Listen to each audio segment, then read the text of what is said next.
Today, Andy and I have been tasked as doing part of this leadership development course for the department. About 2 years ago, we took the Leadership Under Fire leadership development course that was here in Evanston. It was a 40-hour course. And part of the agreement with that, having the Foreign Fire pay for our attendance, was that we'd come back and teach what we learned to the department, the valuable lessons we pulled out of that. So I'm going to actually cover critical thinking in the fire service, how decisions are made poorly, how decisions are made well, the tricks and tactics you can use to try and make better decisions. My stuff's going to be kind of theoretical and more larger picture. I'll do what I can to tie it back into the fire service. Some of the feedback we got on day one especially was, let's try and make this a little more applicable to firefighting in general.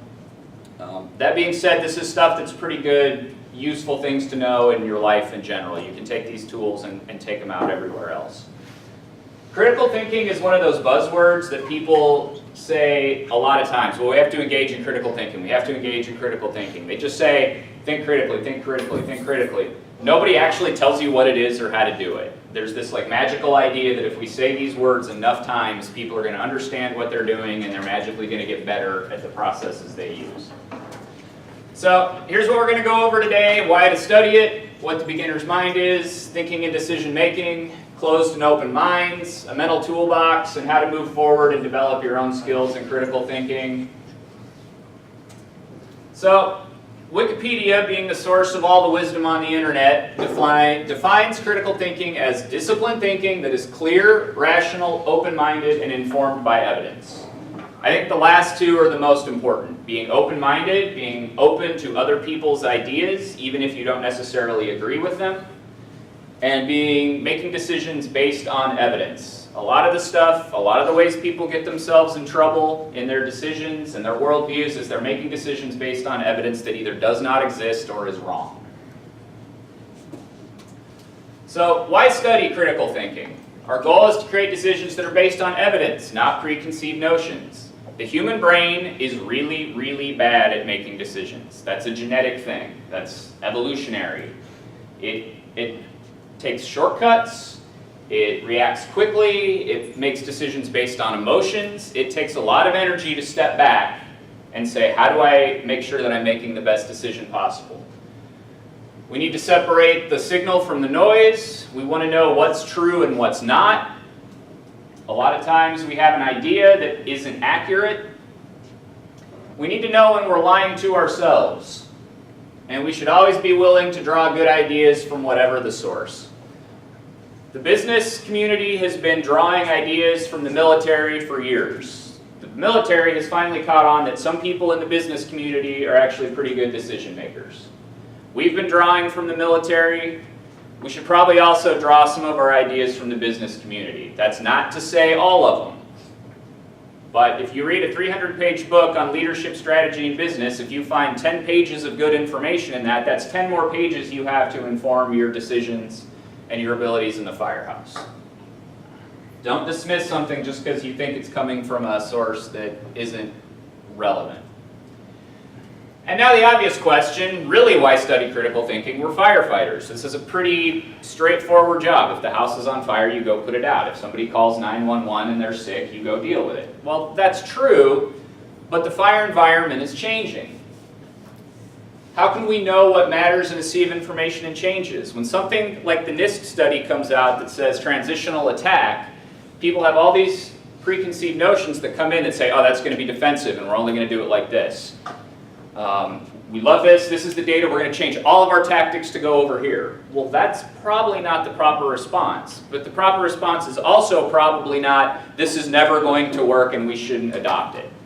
You need to be able to pull those opposing viewpoints apart, look at the evidence and say, well, transitional attack is maybe one more tool in the toolbox. It's not the perfect solution to all fires, but neither is it something that will never work. There is a time and a place for this tactic. How can we be better on calls and dealing with the realities of fire department life? So, for a lot of us, this is the best we can do in the new reality of the fire department. If you're a member of a busy Baltimore fire engine, you have the possibility of going on 2 to 3 fires a day. That's, call it 900 fires a year, over a 30-year career. That's what, 2,700 structure fires? Something like that? I might go on 90 fires in my career. So I've got to be able to take the lessons that other people learn and apply them to the decisions that I'm making on the fire ground. So fires are down, uncertainty is up, the environment is changing with the different fire loads, so the consequences are the same. It doesn't matter if you go on 5 fires a year or 500, the consequences of messing up are going to be the same. Would you guys agree with that? So we have to be able to shortcut the learning curve. Malcolm Gladwell, the author, says it takes 10,000 hours to become an expert in something. 10,000 hours of practice, deliberate practice. That means to be an expert at putting out fires, you need 10,000 hours of experience on the fire ground. Not in the firehouse, on the fire ground. So if you can start to whittle those hours down by reading articles, pulling apart what other people are telling you, figuring out what lessons really work, you can start to shortcut those hours. Does that make sense? Okay. So a few disclaimers going forward. This is a work in progress for everyone. Like I said before, people by and large aren't very good decision makers. This includes the people that study decision making. Like people with PhDs in decision making fall for the same shortcuts, biases, lies. They do it to themselves. And they're watching out for them. So if you can actually become a better decision maker, you're just going to be that much higher than everybody else. I don't have it all figured out. I'm not going to stand here and pretend that I do. I make mistakes on this stuff all the time. And I've been reading the books on this for probably 7 or 8 years. I'm going to talk politics a little bit today, not because I'm going to try and convince you of my liberal agenda, but because a lot of people shortcut their thoughts when it comes to politics. They're able to say, well, this is what I believe because of over here, and I'm not willing to listen to this side over here. There are lunatics on both sides. Alex Jones may be on the right, but Mother Jones is on the left. All right? I'm not going to try to convince you of anything. What I'm hoping to be able to do is show you that both sides are actually using very bad thought processes in a lot of cases. So a little learning can lead us astray. And I think this is important, again, in the fire service because we get new people. And even with something like critical thinking, it turns out that at the very beginning, when you start learning what you're doing, you think you're really good and you're actually not. You can actually get worse because you think you've got it figured out. So when people are taught something, they underestimate their ability. Think about when you first were in paramedic school and you learned how to do an IV. How good at IVs were you on day 1? Probably not real good. So if we were to assign out a number, say after a week of IV practice, your skill level was 50. You would probably tell me that your IV skill level was 30. It would actually be 50, but you would think you were down at like 30. Then after about 6 weeks of practice, you would tell me that your IV skill level had gone up to like 70, when in reality it had gone up to about 55. So people really quickly go from underestimating their ability to overestimating their ability. It takes hundreds of hours to correct this behavior. And this is what that actually looks like. They took new doctors, gave them a diagnostic skill test. Hey, can you diagnose these patients in this situation? And at the very beginning, they said, I think I'm about 50% accurate. Turned out they were 55.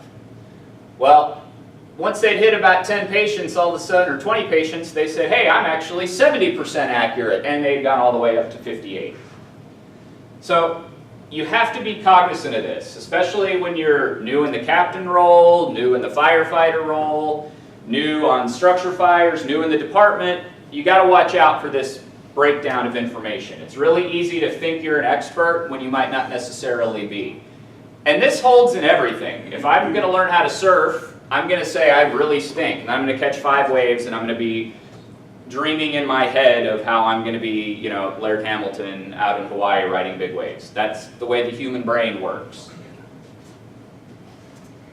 So the first step to all of this is to form a beginner's mind. And the hope is, with my portion of the lecture here, that we can crack some skulls open, get you guys to question your thought process, and I can hand it over to Andy for some of the more practical application. But the first step in that is the beginner's mind, and this comes out of Zen Buddhism. It's a little froofy, I get it, but in Zen Buddhism there's an idea that if you can hold an open mind, if you can hold the idea that maybe you don't know everything, you can learn faster, you can adapt to your situation faster. In the beginner's mind, there are many options. In the expert's mind, few. If I am rolling to Northwestern for the 5th time at 2 in the morning on an AFA, in my head, I'm saying, this is BS, this is BS. I know this is nonsense, this isn't on fire. That's because I've forgotten this whole beginner's mind thing. I have to actually pay attention to my surroundings. I need that situational awareness. If nothing else, turn on the Northwestern radio and listen to what they're dealing with.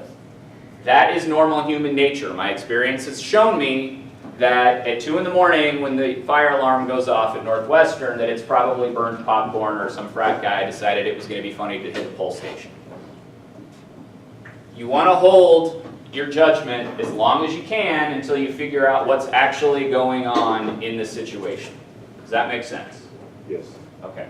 If you guys have questions at any point, hop in. If there's a little interaction, this goes a little faster. Not faster, but it goes a little better. So, we already think by analogy, meaning we look at a situation, we recognize a situation we've been in, like it, that's similar, and that's the script we run in our head. Going back to IVs, you know what to do when it's time to give an IV. You've got your routine, you set up your stuff, you turn over the patient's arm and you start looking for IV sites. You've done so many IVs at this point in your career that you know where to go. You say, okay, I'm looking for these landmarks. I know if I go in the AC here, I'm going to be close to a valve. I don't want to hit a valve, so let me look farther down. Your brain knows what to do. It's running a script. It recognizes the situation that it's in and it runs on it. It's the same thing at a structure fire. You pull up, you look at the house, there's smoke showing from the BC corner. I'm expecting, based on the way this house is laid out, that the kitchen's going to be back there. I can see the back door. Okay, the script I'm now running is I want my cross legs. I'm in Forest District with a short lead out. We can hit that, blah, blah, blah, blah. Your brain knows what to do because it's run that script before. That works when the problems aren't super complicated. When you're presented with new information, though, that reasoning by analogy can fail quickly, and we need some tools to adapt to that. So, how we make decisions starts with the idea, basically, that head over heart is a lie. Everybody thinks that they are making rational decisions.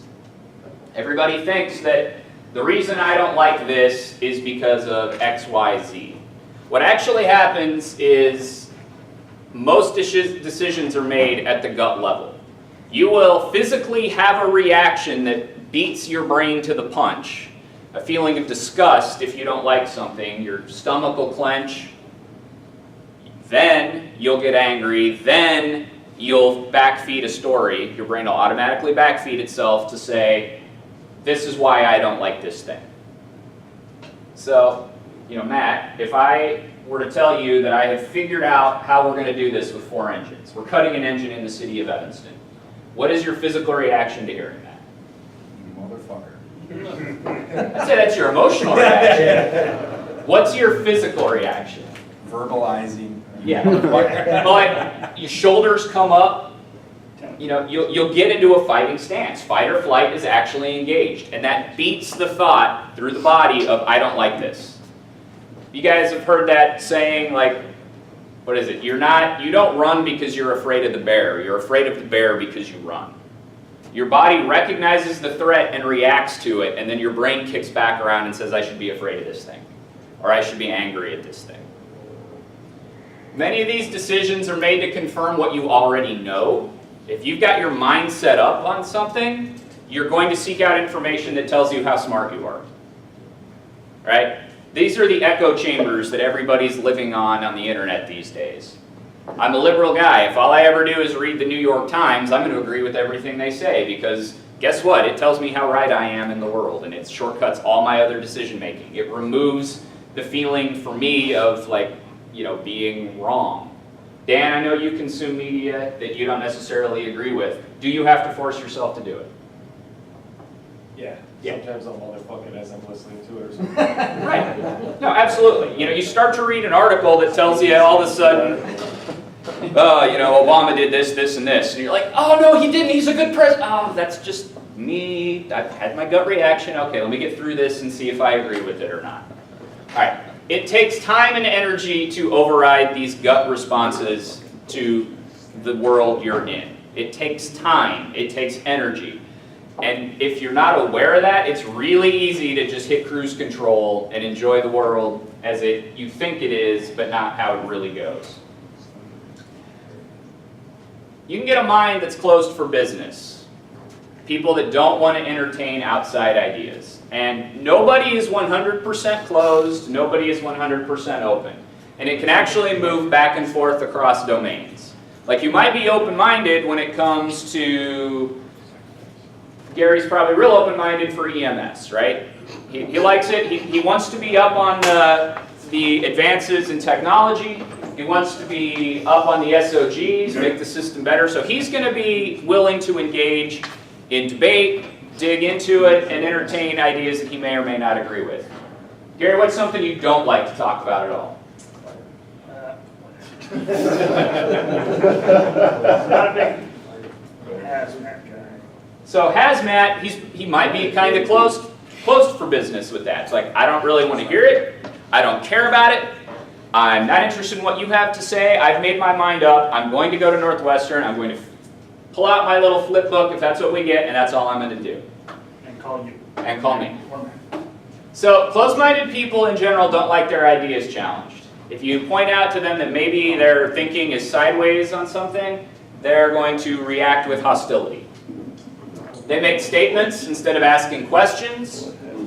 They focus on being understood instead of understanding others. How many of you guys have been in an argument with somebody where they just keep restating their point like you're going to get it for the fourth time? Right? They're not interested in hearing what you have to say. They want to tell you what you have to say. And if only they could convince you that they're right, the world would be full of puppies and rainbows. People say, I could be wrong, but. I could be wrong belongs up there with the other great statements of, with all due respect, and I'm not a racist, but. Right? You know some really good thoughts are about to come out of somebody's mouth when they drop something like this. And I think the main thing is when you hear the word but. Because what they're going to say is, I just gave myself an out. I feel good about my position. Because I might be wrong, but the world is flat. No, it's not. Well, nah. Closed-minded people block others from speaking. I know for me personally, I'm terrible at this. I will jump in and share my brilliance with you if given an opportunity. Closed-minded people can't hold two views simultaneously. That means they can't hold the idea of what they disagree with and what they agree with and evaluate those two side by side. And they lack humility. They're going to tell you how great they are. They're going to tell you that they can't make any mistakes, that their ideas are always right, and they're not going to be willing to entertain the fact that maybe your ideas are worth something. So if you want to get an open mind, you have to be curious about disagreement. If Andy and I are having an argument or a discussion about the layout of the slides in this presentation, and he tells me that he doesn't like slides 4, 5, and 6, I need to say to him, well, Andy, what don't you like about 4, 5, and 6? Not, obviously you don't understand my brilliance. Open-minded people believe they could be wrong and ask questions. They try to see through the eyes of others. Sometimes you have to invert. You're going to have to. You're going to have to say, I understand where this person is coming from, even if I don't agree with their conclusions. They know when to ask questions and make statements. They listen and encourage others to speak. They can assess 2 or more points of view at the same time. Alfredo and I have very different outlooks on the way the world works when it comes to religion, and I'm not picking on him. But we can agree to disagree and have agreeable conversations in that. Right? Would you agree with that statement? I agree. There you go. Perfect example. But I can make an effort to understand where he's coming from, even if I don't get it. And he can make the same effort for me. It may not be, my worldview may be polar opposite from his, but if we treat each other with respect and ask questions about, like, well, how did you arrive at that point? And how did you get where you're at? And, well, you know, I don't necessarily believe the same things you do, but I can see why you do. Then we've moved forward and we can have a good exchange of ideas, and I understand him better, and then I understand the world better. And open-minded people live in fear that they are wrong. So you may get somebody that says, I don't understand this, you know, I could be wrong. So help me understand this. It's not, I could be wrong, but now let me tell you what I think. It's, I could be wrong, help me understand and be right. Or at least, you know, get to the next point. Does that difference make sense? So tribal thinking is a shortcut that the human brain uses to make decisions. You're all members of a whole bunch of different tribes. You're a member of the tribe at your firehouse, your engine company, you're a member of the tribe in the fire department, you're a tribe at home, you're a member of a tribe when it comes to your political party, a member of the United States, a member of the global community, and your loyalties to those tribes will vary depending on how tight your ties are to them. So it's very easy to fall into the trap of believing what you are supposed to believe. There's actually an effect in psychological leadership called the firehouse effect. And when you get a small group of individuals and you lock them in a small room for 24 hours at a time, given things to spread out, people can start to believe some really wacky things. Station 3. Station 3. That hurts because I'm there. But I mean, if you think about the history of places, like, there have been some weird ideas that have come out of certain areas. And if you're not aware of what you're doing, and everybody's in their echo chamber sitting around telling everybody how great they are and how they're the ones that get it, Station 2, then there's going to be some issues. There is going to be a cost for going against the accepted beliefs of that group. And a lot of times these costs are calculated at the subconscious level. If I come in here, again, and I'm not advocating this, so don't put these words in my mouth, but if I come in here and I say, guys, I've got it figured out, we're going to do this with 4 engines, 2 ambulances, and I think a jump truck.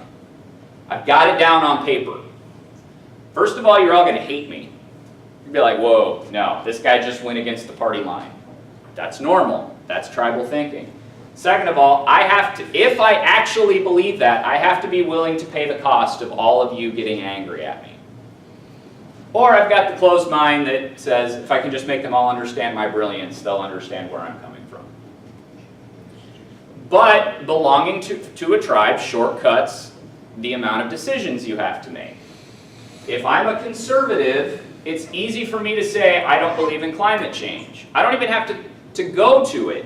I don't have to do the research on it. I don't have to read about it because I know subconsciously that I'm a conservative and this is the conservative party line. I would argue that it's not you don't believe in climate change because you are a conservative.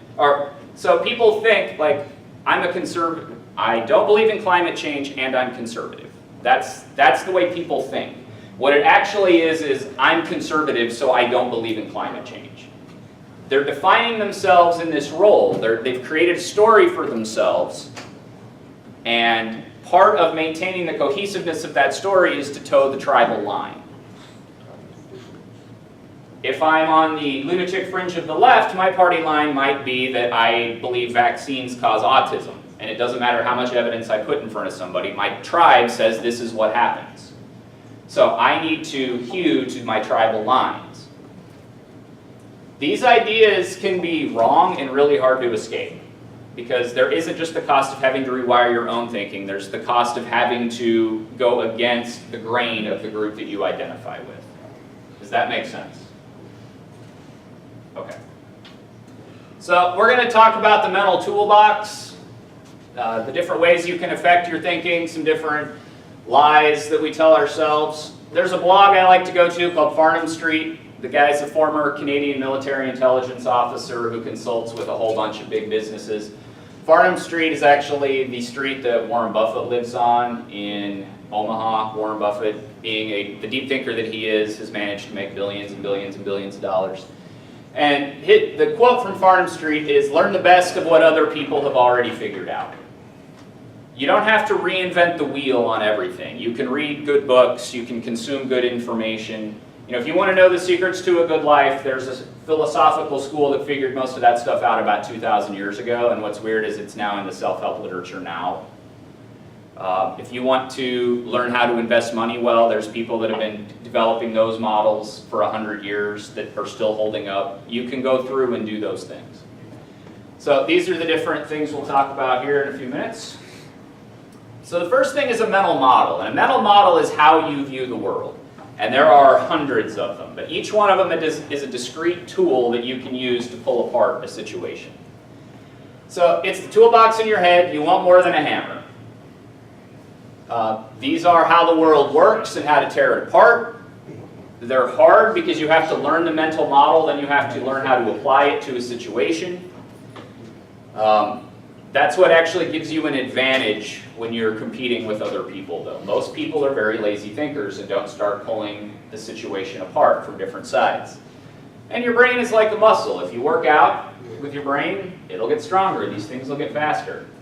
An easy idea of a mental model is something like compound interest, right? Everybody knows if you put money in the bank and it earns 2% a year, slowly you'll get more money and more money.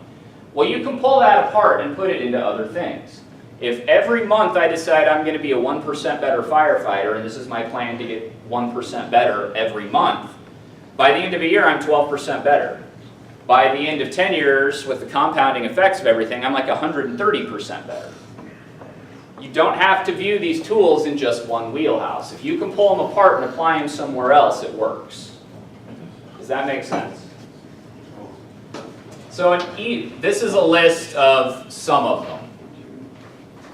And we're not going to talk about all of those. We're going to talk about a few. So an easy model is reality versus ideology. Are you actually seeing the world, or are you seeing the world the way you want it to be? Has everybody here seen or read Moneyball? Yes. Most people have. Okay, Moneyball, what's the story? The guy figures out what really matters. It's not that the players have a beautiful swing. It's not that they have a beautiful girlfriend. It's not these things the scouts tried to say really mattered. It's actually how often this guy gets on base. So they're able to deep dive into the data, pull out players that don't cost very much money, that are actually high performers. They put them all together, they almost win the World Series, and it doesn't cost them hardly any money. So you don't want to waste time and energy on the way you wish the world worked. It does you no good to sit there and fight, hey, I think it should be this way, I think it should be this way. There is a certain level of you have to adapt and overcome, or you need to just accept what's going on and figure out how to fix it. If I get cancer, I don't want to spend 3 weeks whining about how unfair it is that I have cancer. I want to spend 3 weeks figuring out how I'm going to get healthy and make a plan and execute. If I pull up to a fire and it's blowing out all these windows and I am the engine there by myself and I know I'm going to have to wait a few minutes, I don't want to spend any time going, wow, I wish I had help. I want to spend my time fixing the problem. If it's 2 in the morning and I'm going back to Northwestern for the 4th time, it does me no good to get angry about it and fight those, deal with those feelings and get frustrated and yell at the security guards at NU and all that. Those reactions are normal. It's normal to be angry. It's normal to be frustrated. It's normal to be scared and all that. But what you have to be able to do is take a deep breath, take a step back, and start dealing with the reality that you have. So how do you find out what reality really is? You're going to ask questions, you have to look at the data, and you have to make observations, and you have to know your own limitations. There's an idea in one of these mental models called your circle of competence. You're only good at so many things. So you need to recognize what you're not good at, and if somebody actually comes up with a good idea, wherever that idea comes from, you need to listen to them. Yesterday I told the story of being, when I first came over to Shift 2, I was with Dave Lipp and Kevin Dwyer, and we had a fire on the back of a house in Forest District. We got called there for a detail. That there were sparks coming from the back of the house. When we got there, it was rolling ball lightning up the back of the house, and the house was on fire. So we upgraded to the general.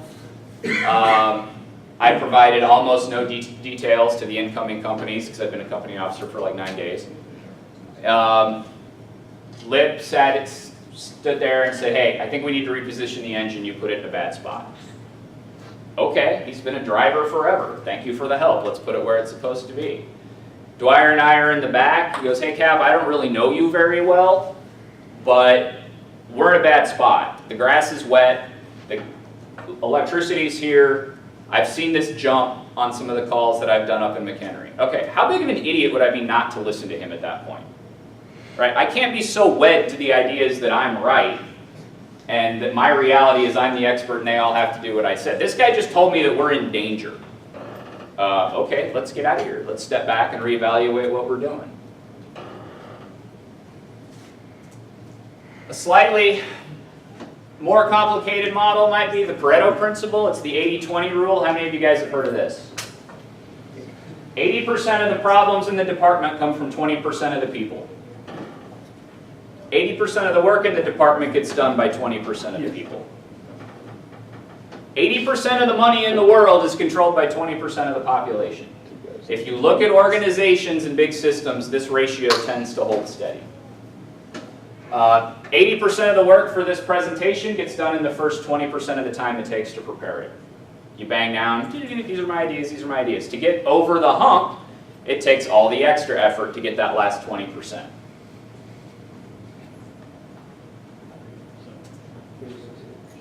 So a more complex mental model is the idea of incentives. And everybody has a reason to do what they are doing. If you are an addict, there is a reason you like to get high. I'm not saying I agree with that reason, but they have a reason and a story in their head on why they are going to rob you to get their fix. And for them, it's a good idea. Very few people wake up in the morning and decide, how am I going to mess with the world?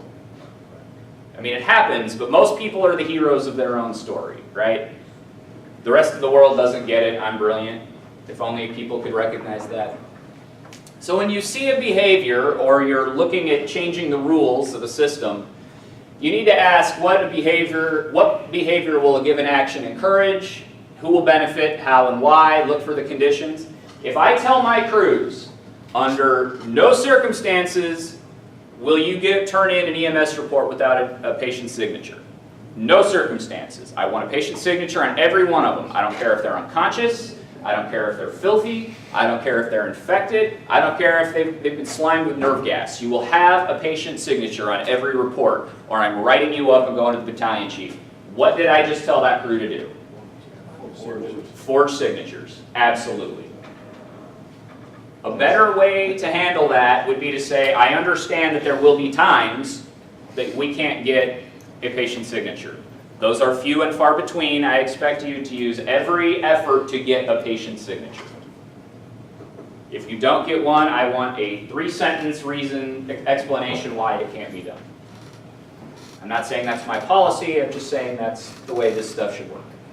I really like this quote, a man will never disbelieve something that his salary depends on him believing. If you are an oil worker in Texas, what are the odds that you believe in climate change?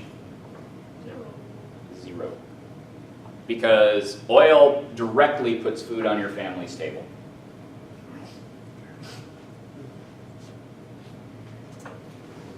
Downstream effects, except that changing one part of a system, plan, or other will change the system. There's the first order effect, the second order effect. I pull up to a house fire and I leave my engine in front of the house. I just pull right up, block the front of the house. My first order effect is what? What's the first thing that goes wrong? The truck can't take the front of the house, right? Okay, the truck is out of position. Now I need ventilation. What's my second order effect? The aerial can't go up. So now people are going to have to hand carry their ladders and tools to the roof. You know, hand carry some ladders, bring their tools, they're going to have to climb up. Now my next order effect is now ventilation is going to be delayed because it's going to take longer to put everything into position. My next order effect is the crews inside are getting beat up and they're in worse conditions, and now maybe our risk factor for injury or losing victims in the house goes up. Does everybody kind of understand how these effects roll down and start stomping on top of each other? When something starts wrong, even if it's something as small as an engine being out of place, we'll deal with it. It can create this chain of events that unfolds into an actual disaster. First principles thinking, I used to like Elon Musk. Over the last 3 months, he seems to have lost his mind. But he has this idea of you need to break every idea down to its most basic parts and build it back up logically. This guy decides for whatever reason he's going to learn to build rocket ships. He's a genius. Says, I don't like the way all these launch companies do things, so I'm going to learn to build rocket ships. And they say, that's great. A typical rocket launch costs umpteen hundreds of millions of dollars. And he goes, well, I don't know why that is, but I'm going to find out. So the first thing he does is break everything down to the most basic components. And what the most basic component he can arrive on is the actual cost of the materials of a rocket is something like $1 million. So what is it that costs so much money if the actual just pieces of the rocket only cost this much? There has to be efficiencies in that system. Then he builds SpaceX. He does the same thing with batteries for Tesla and Solar City. This you see in the Toyota way, or also known as the 5 whys. You just keep asking why until you get to the basis of an answer. You figure out what those key components really are.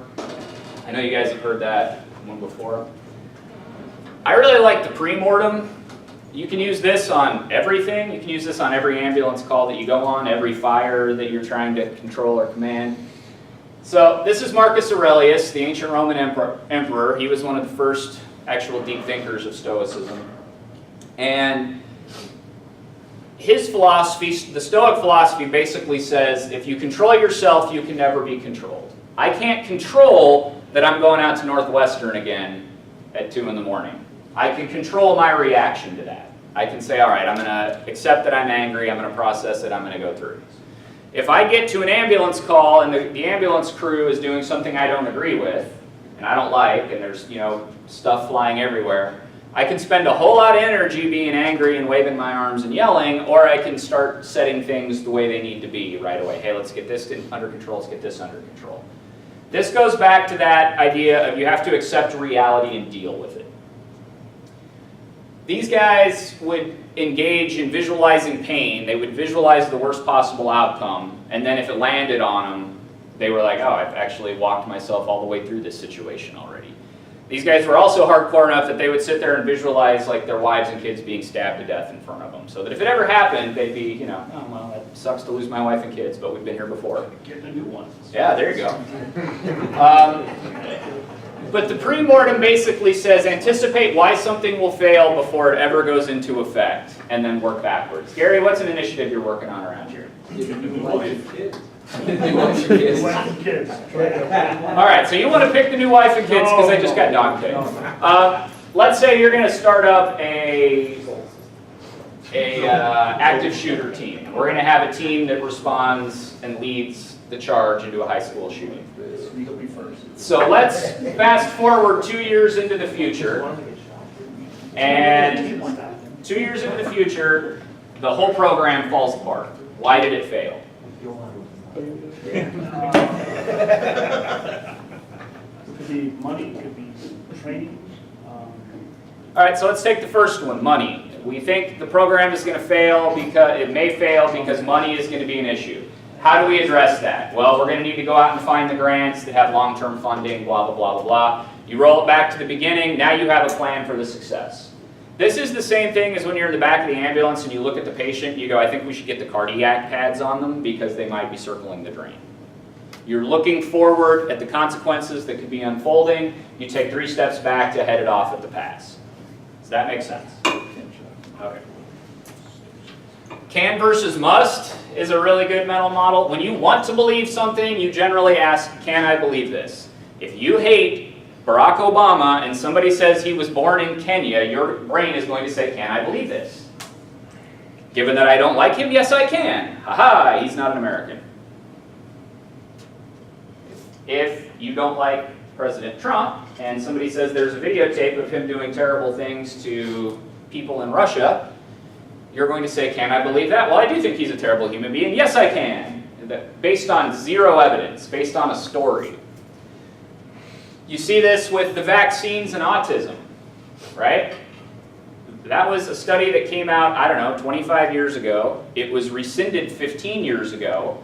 The guy had cooked his empirical evidence. He had ties to the pharmaceutical industry that was promoting the vaccine alternative. They don't even use the additives anymore that he did the paper on, and people still will not get their children vaccinated because they are convinced that autism is caused by immunizations. I have a couple problems with that. One, science. Two, you're telling autistic people that you'd rather your kids be dead than they have autism, which I think must go over great in that community. But you see that even if I provide all the evidence in the world, if your identity and your tribe is vaccines cause autism, that's where you're going to be. Now, if you don't want to believe something, you generally ask, must I believe this? If I come to you and say, I just read this science paper in Nature, and 1 beer a day increases your chances of cancer by 400%. So if you like beer, you're going to die of cancer. What you're probably going to say is, I want to see a couple more studies. I don't believe that. I've been drinking beer all my life. I'm fine. I don't have cancer. This is something that's valuable to me. I don't want to believe it. Therefore, I'm going to need so much proof to get over that hump. So, I'm going to touch on fallacies and biases a little bit. These are how we lie to ourselves. How do we miss reality? What are the things that influence our decisions? You have to engage in metacognition, which is a very fancy way of saying you have to kind of think about how you think and make decisions. Once you get good at seeing these in your decisions and other people's decisions, you're not going to unsee them. Skip down. So this is a big one around here, I think. And this is a big one in everybody's life. There's this idea of the narrative fallacy. We think we understand what's going on, and we don't. The human mind likes a nice rational explanation. It likes a story. Generally, they are inaccurate stories. You'll see this around here with, this guy screwed this up, and he made this decision because X, Y, Z, blah, blah, blah, blah, blah, blah, and there's zero evidence. There's zero evidence. Getting away with a good story. Yeah, never let the truth get in the way of a good story. We often think we understand why something happened. We probably don't, but we go looking for confirming evidence anyway.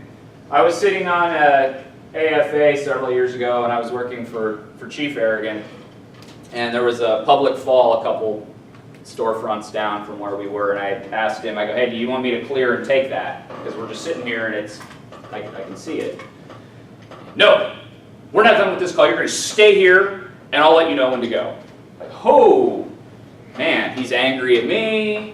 I'm probably a bad officer. I'm going to get reamed out, blah, blah, blah. Everybody heard that. You know, I go down this road of like telling myself how I've got no respect and blah, blah, blah, blah. I mean, it's building in my head. I get back to the fire station. I'm staring at the phone. I go, all right, I got to call him. It's like, Chief, I'm sorry. I didn't mean to step on your toes and get in your business. Because what are you talking about?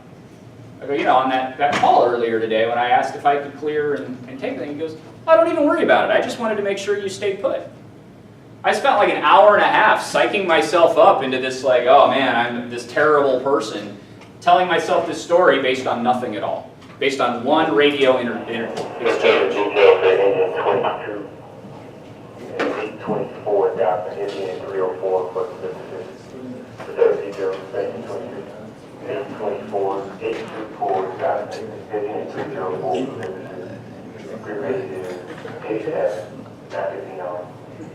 Where you also see this is if somebody does something that confirms a story for you anyway. Like maybe the guy just had bad luck, and you're actually just telling yourself, well, this guy sucks anyway, so we're not gonna, yeah. That just confirms the fact that he sucks.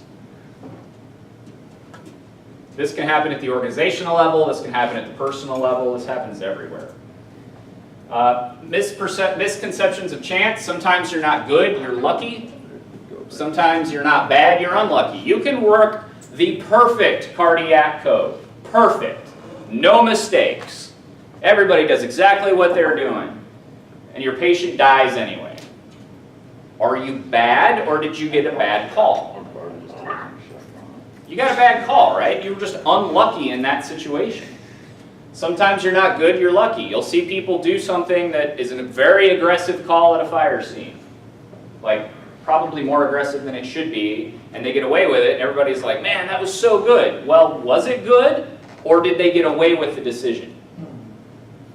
So what we want to do, and Andy will talk about it a lot, is we want to focus on procedure, not the outcome. You know, do your best in something, analyze if that was the best decision that could be made at that point, and go on from there. This also plays into things like hysteria over rare events, or trying to win the lottery. What are the odds of winning Powerball? 1 in 365 million or something? Mathematically, that's 0. You're not going to win the lottery. But somebody's going to win the lottery, so you might as well play, and $2 is a cheap dream. Where I mess up with this personally is I've got an ex-girlfriend in California that hit 30 million in the California lotto. And in my head, I think I'll never win the lottery because, you know, I know somebody who did, and there's no way two people that know each other could ever win the lottery. That's not how math works, but that's a great story. So my odds are the same of winning whether or not I knew somebody that won. Confirmation bias. We seek out and believe information that already agrees what we think and discount the truth of which disturbs us. We've talked about this with tribal thinking. It's a lot of work as a liberal to go read conservative media. It's a lot of work as a conservative to go read liberal media and keep an open mind and try and understand it instead of just getting angry at it. A lot of times you make decisions because the first answer seems like the best answer. I thought of it first. You know what I've decided? We're going to run this EMS protocol because that's the one that leapt in my head, where if I would have spent 15 seconds thinking about it, I would have decided that maybe it wasn't a good idea to ram the chest pain protocol into the hypertensive crisis protocol. But that's what we did, and there we were getting yelled at by a doctor 30 minutes later.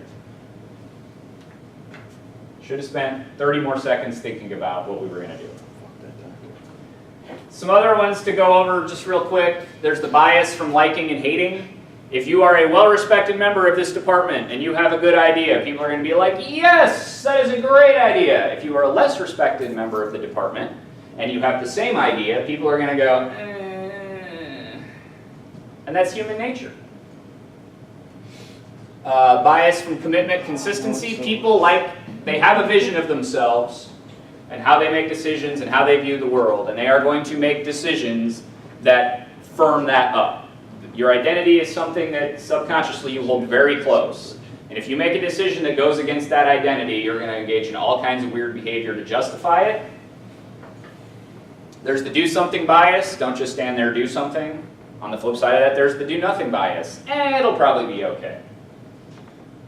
Regression to the mean, I think, is an interesting one in the sense of the fire service. Everybody, there is an average level of performance.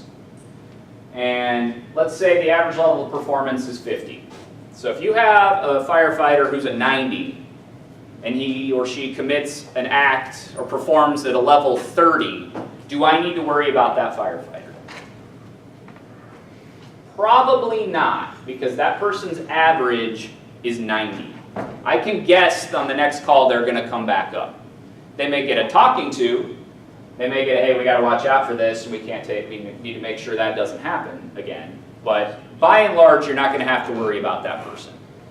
If I have a firefighter who performs at the 25% level, and they all of a sudden hit one out of the park at an 80, have I fixed the problem? Probably not. Probably not. I would expect their next performance to be back down around 25-30. Now, that's not to write people off and say that they can't change, an organization can't change. You can bring people's averages up. But by and large, you can expect performance to fall around a certain average.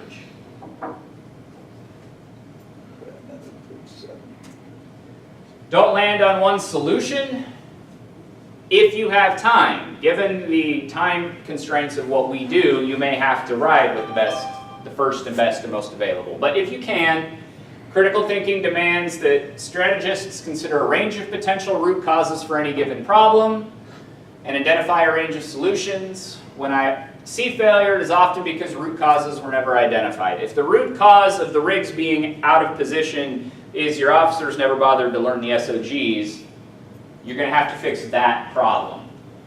It does you no good to necessarily jump up and down and yell at the scene because the root cause wasn't that they were out of position. It was they never learned what they were supposed to do anyway. Ask good questions. Develop a methodology on your own for solving problems and generating ideas. Why, what if, and how. Ask open-ended questions. Invert your question. Question the questions. Is this the best answer that I could get? Best question I could get for this situation? So the path forward. We're almost done here. You're going to have to accept reality and deal with it. I beat that as a dead horse. When you show up on a call, you're going to have to deal with the reality of that call. Be transparent in your decisions and encourage others to do the same. If you walk people through your decision making, one, they'll be more understanding of it. Two, they might point out the flaws in your decision making. Three, you can learn how to not do it again. Ask for and give feedback. You can't improve if you don't know what isn't working. So I'll take a pause at this point, as I did the other 2 days, and say, the floor is yours. Is this something, a topic that is helpful? Do you like this? Would you like to see more directly applicable? Or how does this work for you guys? Good? All right, we'll go with that. Pain plus reflection is progress. If you run into a pain point in your operations, you need to reflect on it, figure out what that is telling you, fix the problem. If you are an FAO and you are pumping, and every time you go on a call where it looks like there might be a fire, you start to panic, you've got a pain point. What you have to do is reflect on that pain point. Okay, I stress out every time I do this, and say to yourself, I need to probably go practice pumping more or get into my books. Look at yourself objectively and honestly. Allow for respectful disagreement. And be evidence-based. Always. Always trying to make decisions based on evidence. To grow in critical thinking, you've got the books, websites, there's a ton of podcasts out there. Be open to new sources of information. Two of them that go together, become comfortable on being uncomfortable in your thoughts. This is hard. People don't like to feel uncertain. They like to think, I'm right. This is the best way forward. This is how we have to handle this. There has to be a little bit of like, I could be wrong in this situation. I need to be paying attention. Identify, admit, understand, and correct your mistakes. If you screw up, I'm sorry, what did I do? And how do I make sure I don't do it again? Seek outside sources of information. One last thing, beware magical thinking, and this is true no matter what you do. Whether it's learning about critical thinking and go, I sat in on a lecture, now I'm an expert critical thinker. Probably not. You're going to have to put forward the effort to learn more about it. How many people do you know that have bought the paleo cookbooks and haven't lost any weight? And why haven't they lost weight? Because they're not actually cooking out of the paleo cookbook. Or they join the gym and their exercise for the day is reading about exercise instead of actually doing exercise. So they're engaging in magical thinking. Because you know about something or because you read about it on Facebook, it somehow substitutes the action required to get better. And that's all I have. Any questions from anybody? All right, we'll take a break and switch it over with Brandy.